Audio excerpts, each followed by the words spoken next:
My name is Karolina Albricht. I'm a painter based in London. This is my first show with JGM Gallery.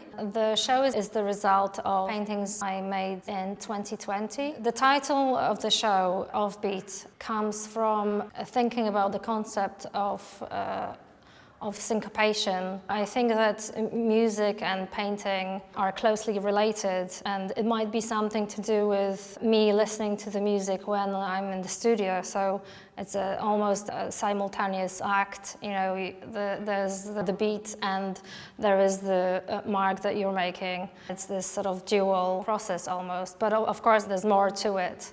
Music, how it's structured, talks to how the painting is structured. What I'm searching for in painting is a sense of disruption, and that disruption in music is called syncopation. I'm now thinking about my paintings in terms of syncopated paintings or syncopated drawings. You know, it's something that talks about the dislocation of something that you want to grasp, but it's not there yet.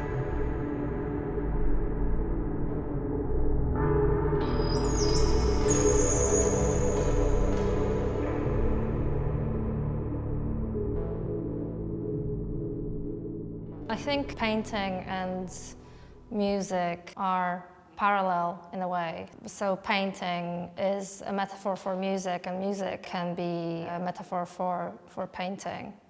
And I mean, there are structures that are contained within music and structures that are contained within painting that talk to each other, and you know, there is a constant dialogue. I think that these structures have to be disrupted to find new ways of experiencing space or sound. And syncopation is just one of those tools of trying to break the pattern.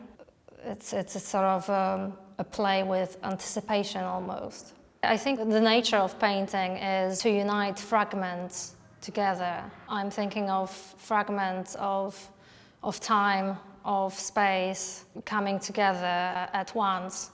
And an analogy of that would be what happens when the bones of your frame are broken and realigned. What then happens to the muscles that are connected to the bones, and what happens to the skin? How these two structures respond to one another. This is something that connects to the syncopation, you know, which is playing with fragments of structure, musical structure. You know, these spaces between the fragments, the riffs, that's the dislocation that you're looking for in the painting. It's something that you almost don't want to see, but it's there.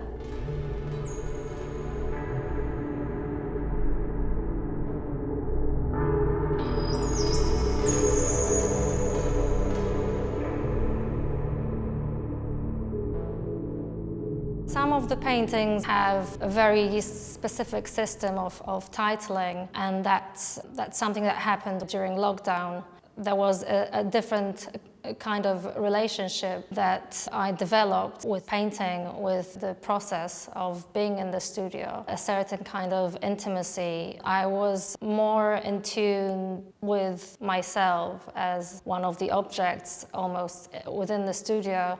So there was this increased awareness of my own movements, the patterns that would be created within the floor of the studio, just like, you know, shuffling back and forth from the painting, repetitive motions of your arm, any activity that happens within the studio. It's just a structure, a pattern that you're part of. I think that the words are almost collaborators of the paintings. So the titles have to always maintain a very specific dialogue with the work. They sort of support what the painting is doing. The way the two words can come into relationship echoes the relationship of structures, of space, of line and form in the painting. I was curious to see what would happen when certain words would collide and, come together in a title, and then how that could be followed up by a whole system of titling, like knuckle rotation or lats reverse.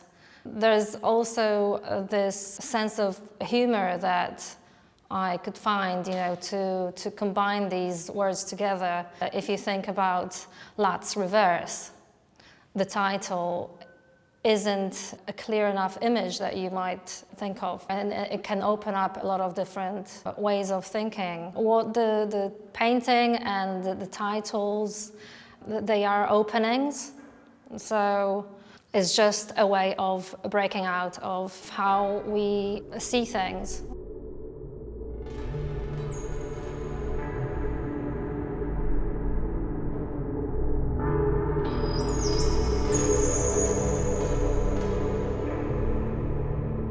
I try to think of color in those terms and sort of work against tendencies that I would often have when painting.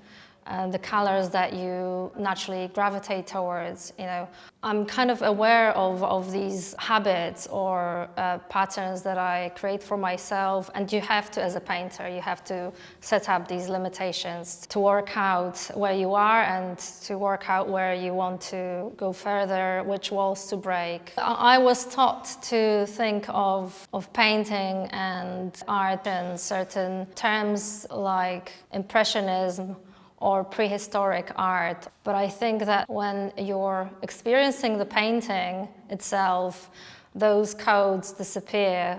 When you're looking at a painting, you don't really think about whether it's a figurative painting or whether it's abstract painting. So I try to disengage myself from these categories.